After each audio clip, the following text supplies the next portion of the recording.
చేసినటువంటి తప్పు బయటికి ప్రచారం అవుతుందేమో, కానీ వాస్తవాలు నిజాలు నిలకడగైనా బయటకు వస్తాయి. కాబట్టి ముందు కేటీఆర్, నువ్వు దీని మీద నీకు చిత్తశుద్ధి ఉంటే, నిజాయితీ ఉంటే, రైతుల మీద ప్రేమ ఉంటే ఫస్ట్ నువ్వు దిలావర్పూర్ రా, నిర్మల్ కాడికి రా, నేను కూడా వస్తా. ఎవరు పర్మిషన్ ఇచ్చిర్రో ఒక్కసారి మాట్లాడాలి. కాబట్టి ఇవాళ తలసాని శ్రీనివాస్ యాదవ్, ఆయన ఇయ్యంకుడు పుట్ట సుధాకర్ కడప, ఈరోజు వాళ్ళ కొడుకు ఎంపీ ఉన్నట్టుంది నెల్లూరులో ఎక్కడో, వాళ్ళకు వీళ్లకు అంత అనుసంధానం చేసి ఢిల్లీని ఒప్పించి మెప్పించి ఢిల్లీ పర్మిషన్ కూడా తీసుకొచ్చి ఇచ్చింది ఈరోజు మనం చూస్తా ఉన్నాం. ఎన్ని వందల వేల ఎకరాలు మీ ప్రభుత్వంలో ప్రజల దగ్గర నుంచి గుంజుకున్నారు. కాంగ్రెస్ ప్రభుత్వం ఇచ్చినటువంటి అనేక లక్షల ఎకరాలు అసైన్డ్ భూములను మీరు రియల్ ఎస్టేట్ చేసుకున్నారు, మీకు నచ్చిన కంపెనీలకు ఇచ్చుకున్నారు. వితౌట్ గ్రామ సభ పెట్టాలనేది ఒక రూల్ ఉంటుంది, అలాంటివి లేకుండా చేసిరు. ఇలా మేము గ్రామ సభలు పెడితేనేమో అక్కడ మీ తాబేదారులను ఒకరిద్దరిని పెట్టుకొని రెచ్చగొట్టి అలా ఇబ్బందులు పెట్టి మరి అధికారులను చంపేటువంటి కుట్ర, దాని మీద మరి రాజకీయాలు చేస్తూ ఉంటాడు. కాబట్టి నీకు నీతి రీతి జాతి ఏమైనా ఉంటే, కాబట్టి తప్పుడు ప్రచారాలతోటి ఎక్కువ రోజులు మనుగడ సాధించలేరు. మీరు అనుకుంటున్నారు మేము ఏదేదో ఇట్లా యూట్యూబ్ ఛానళ్ళతోటి ఇష్టానుసారంగా చేస్తే ప్రజలకు తెలిసిపోతుంది ఇది. కానీ ప్రజలు నిమ్మలంగానైనా కూడా నిలకడైనా కూడా వాస్తవాలు బయటకు వస్తాయి. అందుకనే మేము ఆధారాలతో సహా ఎవరెవరు కంపెనీ డైరెక్టర్ మొత్తం కూడా రేపు అసెంబ్లీ జరిగేటప్పుడు స్పీకర్ ముందు కూడా పెడతాం. దీని మీద కూడా చర్చ జరగాలి. ఎవరు పర్మిషన్లు ఇచ్చారు, ఈ రోజు అక్కడ గొడవకు కారణం ఎవరు సృష్టించారు, మళ్ళీ తర్వాత దాన్ని మా మీద ఎవరు నెడుతున్నారు, దాంట్లో మొత్తం పూర్తి వివరాలతో సహా మేము స్పీకర్ ముందు చర్చకు పెట్టడానికి సిద్ధంగా ఉన్నాం. ఈరోజు మీకు నిజాయితీ ఉంటే మీరు దిలావర్పూర్ పోయి అక్కడికి వెళ్ళి ఆ గుండాల దిలావర్పూరు ఆ ప్రాంత రైతులతోటి మాట్లాడడానికి మీరు వస్తారా అనేది నేను అడుగుతున్నా. అక్కడే డిస్కషన్ అవుతుంది. ఆ తర్వాత మేము ఖచ్చితంగా దీని పూర్వపరాలు కూడా చనిపోయిర్రు, ఆ రోజు ఒక్కరి దగ్గర కూడా మీరు పోలే. కనీసం ఇప్పుడైనా ప్రతిపక్షంలోకి వచ్చినావు కదా, ఈ రోజు పోండి.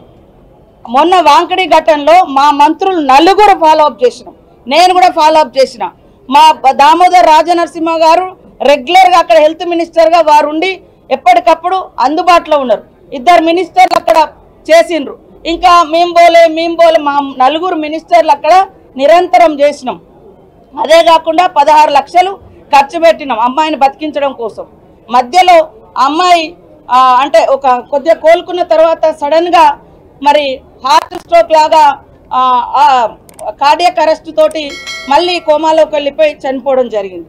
అయినా కూడా మా యొక్క ఎమ్మెల్సీ దండ విఠల్ గారు మొత్తం అక్కడ కాపలా ఉన్నట్టుగానే ఉండి పర్యవేక్షణ చేయడం జరిగింది. మరి హైదరాబాదు నిమ్స్ కంటే ఇంకా అత్యున్నతమైనదైతే నిమ్స్ మన అందరికీ అత్యున్నతమైన హాస్పిటల్. దాంట్లో మేము ట్రీట్మెంట్ ఇచ్చే ప్రయత్నం చేసినాం, 25 రోజులు ప్రయత్నం చేసినాం. అంతిమంగా సరే కొన్ని ఇబ్బందులతోటి ఆమె చనిపోయింది. అయినా కూడా మేము అన్ని రకాలుగా ఆ కుటుంబానికి భరోసానిచ్చినాం, ఆదుకుంటున్నాం. కానీ మీ హయాంలో ఒక్క పిల్లగాడు చచ్చిపోయినా, ఒక్క అమ్మాయి చచ్చిపోయినా ఒక్క రోజున మీరు బయట పెడతాం. ఖచ్చితంగా కొంతమంది హాస్టళ్లలో ఉండేటువంటి వాళ్ళతో కూడా కొన్ని లింక్స్ పెట్టుకొని అవన్నీ ఏమేమి జరుగుతున్నాయో అవన్నీ కూడా బయటికి తీస్తాం. ఆ అధికారులు ఎవరైనా అట్లాంటి వాటి కుట్రలకు తెరలేపితే వాళ్ళ మీద క్రిమినల్ కేసులు పెడతాం, సర్వీస్ నుంచి కూడా రిమూవల్ చేస్తామని కూడా ఈ సందర్భంగా హెచ్చరిక చేస్తాం. ఈ ప్రభుత్వాన్ని, రేవంత్ రెడ్డి గారిని నేను సూటిగా అడుగుతా ఉన్నా, దీని మీద నేను బహిరంగ చర్చకు సిద్ధం. ముఖ్యమంత్రి గారు ఎక్కడికి రమ్మంటారో చెప్పండి. రేపు డెఫినెట్గా వీఆర్ రెడీ టు స్పీక్. నువ్వే చెప్తున్నావు మేము గొప్పగా చేసినామని, ఎక్కడ గొప్పగా చేసినా? ఇప్పుడు నేను ఈ పాయింట్స్ అన్ని రేజ్ చేసిన. Please answer my questions. ఏమి నా వ్యక్తిగతం కాదు. ఇప్పుడు ఎట్లయిపోయిందంటే కాంగ్రెస్ పార్టీ ప్రతిపక్షంగా మేము ఏదైనా ప్రతిపక్షాన్ని మాట్లాడితే మా మీద బురద జల్లుడు, మా మీద ఏదో ఒక పాత తీసి బుల్డోజర్ ఎక్కిస్తారా, చంపేస్తా, తొక్కుతా, ఇవి కాదు కదా. తొక్కుతా, సంపుతా, బుల్డోజర్ ఎక్కిస్తా, లేకపోతే మా మీద ఏదో బురద జల్లుడు, మీ లీడర్లను పెట్టించి మమ్మల్ని తిట్టించుడు. This is not the solution. If you are fair, come on. Let us discuss. I'm ready for open discussion. ఏ టీవీ ఛానల్ కూర్చుందామా, ఎక్కడ కూర్చుందాం చెప్పు, సెక్రటరియట్ రమ్మన్నా నేను వస్తా. పెట్టు, ఆల్ పార్టీ మీటింగ్ పెడతాను మాట్లాడినావు మూసీ మీద. మేము మాట్లాడితే yes we are ready to come and discuss అని చెప్పినాం. కేటీఆర్ గారు చెప్పారు, నేను కూడా చెప్పాను. ఎందుకు పెట్టలే ఆల్ పార్టీ మీటింగ్? పెడితే ఈ అన్ని ఇష్యూస్ మేము డిస్కస్ చేద్దాం కదా, ఎందుకు పెట్టలేను?